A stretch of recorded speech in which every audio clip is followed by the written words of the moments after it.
గారిది ఇలా జరగటం తెలుగు జాతికే భయంకరమైన లాస్. అసలు తెలుగు జాతిలో పుట్టిన ఒక సూర్యుడు ఎవరంటే రామోజీరావు గారు.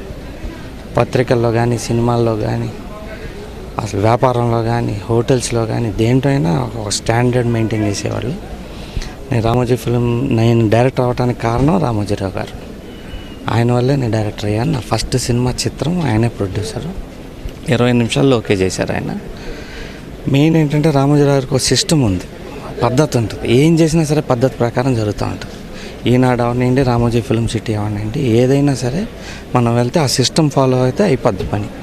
అంత పద్ధతిగా ఉండేది. అసలు ఈ లాస్ని నేను చెప్తానికి పదాలు కూడా సరిపోవు, అంత భయంకరమైన లాస్ ఇది. రాజకీయంగా లాసు, స్టేట్కి లాసు, పేపర్ జర్నలిస్టులకు లాసు, సినిమాలకి లాసు, తెలుగు భాషకే లాసు.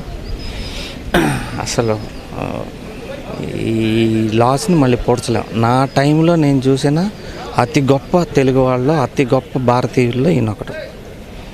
ఇండియాకే పెద్ద లాస్ ఇది.